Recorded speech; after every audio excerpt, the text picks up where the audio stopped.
नमस्कार.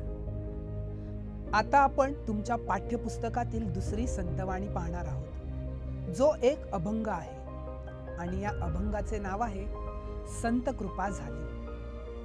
हा अभंग लिहिला आहे संत बहिणाबाई यांनी. या अभंगात संत बहिणाबाई यांनी महाराष्ट्रातील वारकरी संप्रदाय रूपी इमारती उभारणीमध्ये संतांचा मोलाचा वाटा कसा आहे याचे वर्णन केले आहे. तर आपण अभंगाला सुरुवात करूया. संत बहिणाबाई म्हणतात, संत कृपा झाली इमारत फळा आदी. महाराष्ट्र ही संतांची भूमी म्हणून प्रसिद्ध आहे. या संतांनी आपल्या अलौकिक विचारांनी महाराष्ट्रात विठ्ठल भक्तीच्या वारकरी संप्रदायाची निर्मिती केली. या वारकरी संप्रदाय रूपी इमारतीला संतांनी आपल्या विचारांनी भक्तीच्या जोरावर मूर्तिमंत रूप दिले. जणू काही संतांनी त्यावर कृपाच केली. पुढे बहिणाबाई काय म्हणतात, ज्ञान देवे रचिला पाया उभारिले देवालया. या वारकरी संप्रदाय रूपी इमारतीचा पाया ज्ञानेश्वरांनी रचला.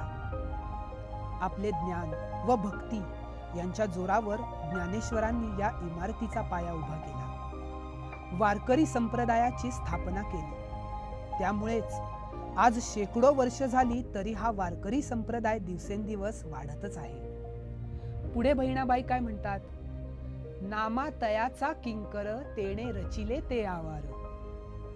संत बहिणाबाई सांगतात, या वारकरी संप्रदायाचा दास बनण्याचे महान कार्य संत नामदेव यांनी केले. त्यांनी वारकरी संप्रदायाचा प्रसार संपूर्ण भारतभर केला. वारकरी संप्रदायाचा दास बनून जीवनाच्या अंतिम क्षणापर्यंत वारकरी संप्रदायाचे संवर्धन व संगोपन केले. वारकरी संप्रदायाला व्यापक स्वरूप प्राप्त करून दिले. पुढे बहिणाबाई म्हणतात, जनार्दन एकनाथ खांब दिधला भागवत. संत जनार्दन व संत एकनाथ यांनी भागवत संप्रदायाची निर्मिती करून वारकरी संप्रदायाला त्याची जोड दिली. वारकरी संप्रदायाला व्यापक स्वरूप देण्याचा आटोकाट प्रयत्न या दोन्ही संतांनी केला. संप्रदायाला गुरुकृपेने बळकट केले. पुढे बहिणाबाई म्हणतात, तुका झाला से कळस भजन करा सावकाश. भक्तीची अंतिम अवस्था म्हणजे संत तुकाराम महाराज.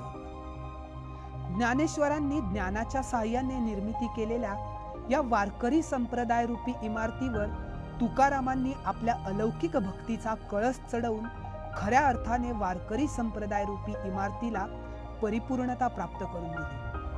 भक्तीच्या परिपूर्ण वैभवापर्यंत ही इमारत त्यांनी पोहोचवली.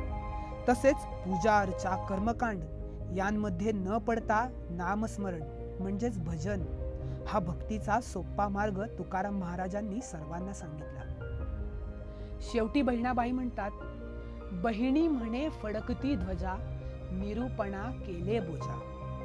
म्हणजेच संत बहिणाबाई असे सांगतात की अशा या वारकरी संप्रदाय रूपी इमारतीची ध्वजा सतत फडकवत ठेवण्याचे कार्य, त्याची धुरा सांभाळण्याचे काम मी माझ्या खांद्यावर घेतले आहे. ती एक प्रकारची जबाबदारी माझ्यावर आहे.